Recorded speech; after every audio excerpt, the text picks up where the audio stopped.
Bom dia, boa tarde, boa noite. Me chamo Bruno, estamos aqui para mais um vídeo. Futebol Paulista, Paulista Fute, tá? Segundo vídeo do canal, continuaremos falando sobre os times paulistas, né? E essa semana não muda muita coisa, ainda é só Campeonato Paulista. Vou dar um resumo da rodada que aconteceu, né? Classificação no geral ali.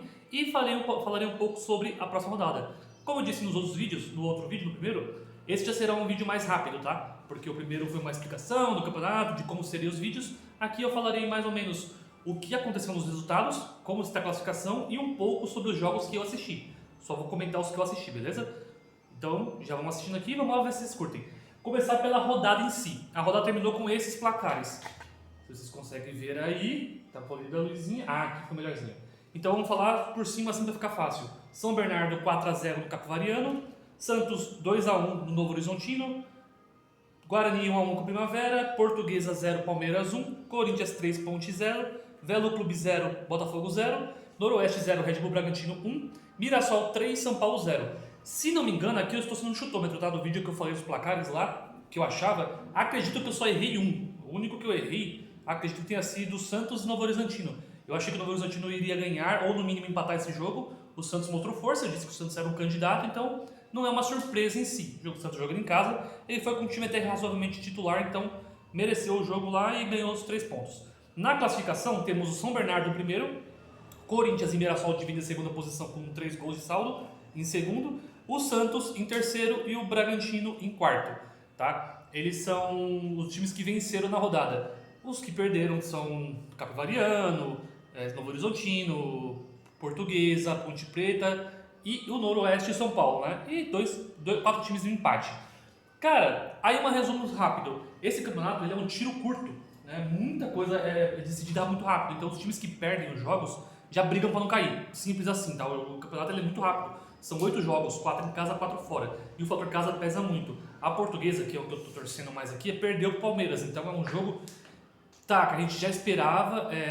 Vou falar um pouco dos jogos que eu assisti, né? Eu assisti Portuguesa e Palmeiras. É um jogo que a gente já esperava ser difícil, por mais que o Palmeiras estivesse com um time quase completamente em reserva, tinha jogadores, os reservas são muita qualidade. Então, o que faltou para mim da Portuguesa foi o pensamento, a mente de querer disputar, porque ela tinha muito respeito, não atacava tanto, sabe assim, não tinha tanto volume de jogo, estava mais preocupada em se defender, e isso custou muito para ela. Mas acho que o que mais prejudicou a Portuguesa no jogo foi a expulsão. Ela teve uma expulsão no segundo tempo que deixou o time com muitas lacunas, mas foi onde tomou o gol, né? Tomou o gol logo em seguida que teve a expulsão. Só que aí teve uma coisa interessante. Depois da expulsão, a Portuguesa ela mostrou uma evolução no jogo incrível. Parece que ela perdeu o medo. Falou, cara, estamos perdendo, tem que ir pra cima. E ela jogou pra cima e criou chances de empate.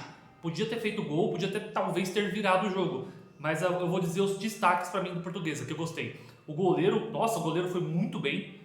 Acho que é Bertinazzo o nome dele, não lembro agora, mas ele defendeu umas bolas maravilhosas assim, de, cara, categoria. O Hudson começou meio mal a partida, mas depois ele se encontrou, começou a marcar muito bem, então ele teve um destaque bom. E cara, o mais surpreendente pra mim foi o Maceió, o atacante, porque eu vi ele jogando no ano passado e eu acreditava que eu vi ele muito cru ainda, muito inocente, sabe? Ele tentava fazer alguns dribles que não deveriam no momento, ele tinha escolhas erradas durante o jogo, mas aqui eu vejo uma evolução dele gigante. Ele é o principal jogador do ataque da Portuguesa, assim, não tem discussão. Ele teve jogadas individuais muito boas, finalizações muito boas, que é o que ele pecava muito no passado.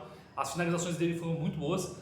A maior contratação da Portuguesa nesse campeonato, pelo que eu entendi, foi o Gabriel Pires. E eu acho que ele não jogou nada nessa partida. Mas não quero criticar jogadores, tá? Tô falando da partida, do jogo. Não se ele é ruim ou bom, porque eu não o conheço. Mas no jogo eu não achei que ele foi bem. Ele errou muitos passes bobos, assim, de lado ele estava errando. Pelas comentaristas da TV, parece que ele estava jogando numa posição diferente do que ele está acostumado, que é de segundo volante. Ele deveria ter jogado como 10 mesmo, que ele é a camisa 10 do time. Então, pode ter sido isso, ele não ter se acostumado, falta de entrosamento, tudo. Eu espero grandemente que ele melhore nessas condições, tá? E com a Portuguesa, eu vi um cenário interessante. Ela perdeu o Palmeiras, é um time grande, mas o segundo tempo, logo depois da expulsão, ela mostrou uma garra, assim, uma vontade incrível, tá? Com jogadas boas. Então, eu creio que se a Portuguesa jogar com esse espírito os jogos que são mais diretos, ela tem grandes chances sim de se manter. E bem, então assim, Portuguesa foi batalhadora. E o Palmeiras, não tem o que falar, o Palmeiras mesmo com um time muito reserva, muito superior. jogadores fortes, jogadores talentosos. Pô, o time reserva do Palmeiras nesse jogo tinha Marlon Freitas e Maurício. Meio de campo avassalador, sabe? E joias da casa, garotos que são muito bons. Luigi jogando muito bem. Depois entrou... eu esqueci o nome do garoto, mas perdão. Mas saía um, entrava outro da base, que era muito bom também. O goleiro também jogando bem, a zaga boa, mesmo reserva. Então, assim... Pô, muito superior o time do Palmeiras de elenco, né? Então não tinha que falar. A Portuguesa poderia ter saído com empate, sim, fez um jogo bom para isso, mas pelas circunstâncias da expulsão prejudicou muito, então derrota pra Lusa. E o outro jogo que eu assisti foi Mirassol e São Paulo, cara, que foi uma carnificina. Carnificina, o Mirassol engoliu o São Paulo. Duas coisas que eu quero falar. Primeiro sobre o Mirassol, depois sobre o São Paulo. O Mirassol, ele mostrou o que eu falei da Portuguesa, que ela não tinha mente ali para poder lutar contra um time grande, o Mirassol mostrou o contrário, que ele já está preparado para isso. Depois do maravilhoso ano passado de 25, que ele jogou contra todos os grandes do Brasil, parece que o time entendeu, cara, a gente pode bater de frente de qualquer um. Então o São Paulo falou, olha assim, é mais um jogo, não é um São Paulo grandalhão, é um jogo que a gente já ganhou, que a gente já ganhou antes, que a gente pode ganhar de novo. Então ele mostrou a qualidade maravilhosa de entrosamento, de jogadas táticas. Nossa, o Mirassol jogou demais, jogou demais. O único destaque negativo para mim, por incrível que pareça, é o Lucas Mugni.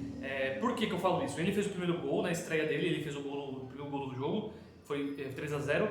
Só que assim, o que me destaca é o que? O Lucas Mugni, ele tem qualidade técnica, mas ele é aquele jogador mais parado, tipo um ganso, sabe? Que pega a bola, tem um passe bom, tem uma virada de jogo legal. Só que o estilo de jogo do Mirassol é um estilo de correr, de marcar em cima, de velocidade, de contra-ataque rápido, de jogadas bem trabalhadas já na triangulação até pra cima. E o Mugni não é muito disso. Eu acho que ele fez o gol, que foi o rebote, né, no primeiro lance, mas depois eu não vejo ele participando do jogo, sabe? Fica meio perdido no esquema tático. Espero eu que seja só uma de estreia, né? Um nervosismo de estreia, que ele se adapte ao time do Mirassol, porque é um time redondinho, fechado, e se ele entrar nesse estilo, nesse ritmo, cara, ele acrescenta muito pro time, porque qualidade técnica ele tem. Então esse é o meu único ponto do Mirassol. E o São Paulo, simples resolver. Tem os problemas fora, eu não vou entrar nesse comentário, até o próprio Luciano na entrevista falou isso, que outras pessoas falam disso e quer falar do campo, mas o problema do São Paulo é o quê? Parece que ele não tem jogadas táticas, sabe? Não tem jogadas definidas. Ele depende do talento individual. E o São Paulo tem sim jogadores individualmente muito bons. Eu acho o Alisson muito bom, o Tapia muito bom centroavante, o Luciano, nesse fala, artilheiro do time, o Lucas Moura retornando pro time também é uma qualidade incrível. Então assim, ele pode conseguir sim bons resultados, mas por talento individual, porque por jogadas, por esquema tático ou por compactação, o time parece estar meio fraco ainda nesse sentido. E como eu falei, é um campeonato curto, tiro rápido, e no primeiro vídeo eu comentei que os times grandes se enfrentam, né, que é um prejudicial para eles, porque dificulta, né, o campeonato para os grandes é mais difícil do que para os pequenos. Então vamos lá, o São Paulo perdeu ontem, esse final de semana, para o Mirassol fora de casa. Já um jogo a menos, tem 7. E ele ainda vai enfrentar os 3 de São Paulo, tá? Ele ainda enfrenta Santos, São Paulo, ou Santos, Palmeiras e Corinthians. Ele tem 3 clássicos e, se eu não me engano, ele ainda enfrenta o Bragantino. Ou se não enfrenta o Bragantino, ele enfrenta o Novo Horizontino, sabe? São Bernardo, eu acho que é o São Bernardo. Então ele tem times muito fortes no campeonato que ele vai enfrentar ainda. Acho que são 2 jogos só contra times lá de baixo. Então, pros grandes, esses resultados importam muito. Eles não podem perder assim. O São Paulo, se não me engano, no próximo jogo ele pega o São Bernardo, em casa, no Morumbi. E o São Bernardo vem de uma goleada de 4-0. Então, eu vou falar um pouco assim, mas o São Paulo tem sim que se preocupar. Os grandes têm que se preocupar com isso sim, tem que fazer o maior número de pontos possíveis. Palmeiras e Santos ganharam na rodada, só que eles se enfrentam agora. Os clássicos vão ser a rodo, né? Então eles vão se enfrentar agora. E, cara, uma derrota já te deixa perto da zona, sabe? Então, é um campeonato rápido, tem que se preparar, tem que pensar no pior sim. E, tem que, no mínimo, ali conseguir os jogos em casa vencer. Tem que vencer em casa. Esse é o mínimo pro time grande não cair. O pequeno, cara, não tem o que falar. Esse campeonato me surpreendeu. Normalmente os times pequenos vêm preparados fisicamente, né? Mas, cara, pelos placares aqui, não teve isso não. Se eu não me engano, olhando assim por cima, nenhum clube que eu citei que brigaria pelo rebaixamento sequer empatou. Acho que, empatou sim, né? Ninguém ganhou. Capivariano, que eu acho que não cai, que brigam para não cair. Capivariano, Primavera, Portuguesa, Velo Clube e Noroeste. Esses 5 clubes. E a Ponte, 6 clubes, tá? Eu colocaria o Guarani também, mas o Guarani acho que tá não sei, 7 clubes. Dos 16, esses 7 brigam lá embaixo. Pô, quem ganhou ponto aqui? Guarani e Primavera empataram. O Velo Clube e o Botafogo empataram, o resto perdeu. Até a Ponte não jogou nada contra o Corinthians, eu vi os melhores momentos, foi amassada, então tem que tomar cuidado, essa briga lá embaixo é muito forte, tá? Então vamos entrar na próxima rodada. A próxima rodada é agora no meio de semana, tá? Tem jogos terça, quarta e quinta, e aqui já marquei os jogos dessa semana, beleza?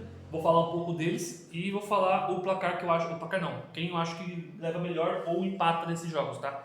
Dos times paulistas. Teremos Novo Horizontino e Guarani, teremos Capivariano, Portuguesa, Primavera e Mirassol, Palmeiras e Santos, Ponte Preta e Velo Clube, Botafogo de São Paulo e Ribeirão Preto e Noroeste, Bragantino e Corinthians, São Paulo e São Bernardo.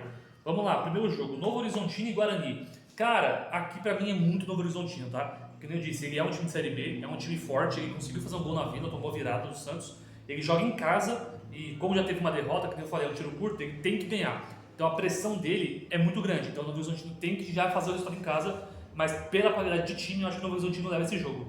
Capivariano e Portuguesa, aqui é o jogo da vida. O jogo da vida dos dois, tá? O Capivariano e a Portuguesa perderam, é os times que brigam para não cair, na minha opinião. Então eles têm que jogar, têm que fazer o resultado. O Capivariano, por jogar em casa, eu acho que ele tem um pouco de vantagem. Mas pela qualidade de time, eu acho que a Portuguesa ainda mostrou um pouco melhor. Como o jogo é fora, eu, infelizmente, de novo, vou torcer pela Portuguesa, lógico, mas eu acho que esse jogo dá empate, tá? O Capivariano e a Portuguesa jogam de empate. Primavera e Mirassol. Cara, aqui é fácil. Primavera estreante, conseguiu um empate heróico contra o Guarani, né, numa última bola, aos 49 do segundo tempo, contra o Mirassol, que é um time redondinho. Cara, eu acho que o Primavera perde esse jogo, mesmo jogando em casa, Mirassol ganha, então o Mirassol vence essa partida pra mim. Palmeiras e Santos, aqui já é um buraco mais embaixo, clássico. Jogo no Allianz Parque, é na Arena Barueri, os jogos do Palmeiras vão ser lá. Então o Palmeiras jogando em casa contra o Santos, aqui vai aquela que eu falei antes, depende do time que o Palmeiras vai entrar em campo. Se ele entrar com um time titular, que eu acho bem improvável, ele é favoritaço contra o Santos, tem que falar. Mas o Santos tem sim qualidade no elenco. Então eu acho que esse jogo, por incrível que pareça, eu vou dar empate, tá? Eu acho que o Santos vem com um time mais titular do que o Palmeiras, porque eles ainda não vai jogar por força máxima, na minha opinião. Então por esse motivo eu acho que dá pra ter um empate nesse jogo também. Ponte Preta e Velo Clube, aqui complica, por quê? Ponte vem de uma derrota cachapante contra o Corinthians, joga em casa, mas tem todos aqueles problemas extra-campo que eu falei, que é gol do São Paulo e gol do Corinthians. Então, eu disse que pesaria muito e pesou no primeiro jogo, acho que isso foi muito visível. E o Velo Clube, cara, empatou com o Botafogo em casa, é complicado. Eu acho que a Ponte ainda tem um pouco de qualidade melhor do que o Velo Clube por jogadores, né? Mas com todos esses problemas, eu acho que esse jogo também vai dar empate, tá? Ponte e Velo Clube, pra mim, acho que não sai de 0-0. Botafogo de Ribeirão Noroeste. Cara, Botafogo ganhou fora de casa. Desculpa, ele empatou com o Velo Clube fora de casa. Os dois brigam pra não cair também pra mim. Como o Botafogo joga em casa contra o Noroeste, eu acho que o Botafogo ganha esse jogo, vou chutar que ele ganha. Só que tem, eu acho que, muitas chances de empate, tá? Pela pouca qualidade de time, né? Acho que os dois times jogam mais defensivamente do que ofensivo. Então, pode ser um empate para um placar muito favorável, muito propício, mas eu acho que o Botafogo possa ganhar, então eu aposto na vitória do Botafogo. Bragantino e Corinthians. Aqui é aquela velha história. Dois times que estão poupando, vieram de vitória já no primeiro jogo, então isso já é muito bom para eles. O Bragantino jogando em casa contra o Corinthians, pode ser que tenha uma vantagem, né, por questão casa, por questão poupar viagem, tudo que não é tão longe, mas tem isso sempre. Mas o Corinthians vem com um time bonitinho, cara. Eu vi a formação do Corinthians, eles só pouparam os titulares do ataque. O sistema defensivo e até metade quase o meio de campo inteiro, tirando o Galo que tá fora, veio com um time bem titular, tá? Então se ele se manter com aquele time titular da defesa pro meio e jogar os jovens para jogar de novo, eu acho que o Corinthians tem chance sim de ganhar. Então eu apostaria no Bragantino.